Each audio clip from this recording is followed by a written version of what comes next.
Koyağım geldi. Sırtsanız üstü. Hoş. Бастатın. Gideyim önce. Sakladın mı gerek var mı abi? Konuşun bu yayında. Ben yedim sürdüm.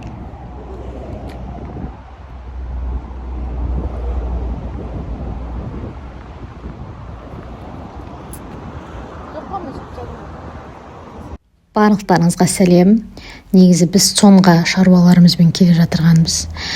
Күйеуім ердімді сүрткізіп тастағаннан кейін настроение мүлдем түсіп кетті. Қызым мен күйеуіммен үшеуміз сонға келдік. Себебі сонда пособияға екінші рет заявка беру үшін ең біріншісінде маған отказ келген болатын.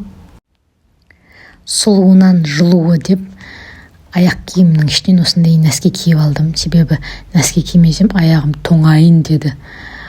Былай қарасаң, со стороны өте ыңғайсыз көрінеді, бірақ денсаулықты сатып ала алмайсың. Күйеуім баламды қарап отырды. Осылай заявка беріп пособияға. Сосын қайттық, настроение болған жоқ, келген бойда үйдің шаруасына кірісіп кеттім. Себебі үлгермей қаламыз деп тамақ ішіп алғаннан кейін шығып кеткенбіз. Мүлдем настроением жоқ, быт-шыт. Менің байқағаным, әйел адам бір нәрсеге ренжісе, екінші күш біте ма, кәдімгідей шаруаға кірісіп, әшейінде ерініп, істегің келмейтін бүкіл шаруаның бәрін жасап, тірліктің бәрін істеп кетеді екенсің.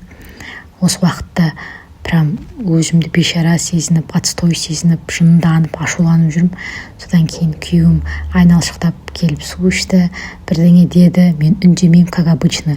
Менде игнор. Күйеуім айналшықтап жүріп бетімді бері қаратып алды. Күйеуім менің психологиямды, менің ашуымды, менің ренжитінімді барлығын өте жақсы біледі және оларға жауап қайтара алады.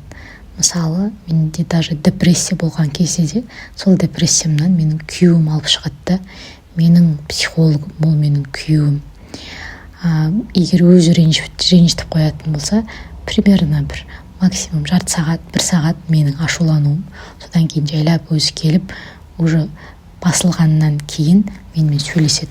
Сол уақытта менде адекватты жауап бере аламын да, ал ашу үстінде эмоциям көтеріліп тұрған уақытта менімен сөйлеспеуге тырысады. Себебі ондай уақытта әйел адам деген аузына келгенін оттап, не айтып не қойған білмей қалады ғой.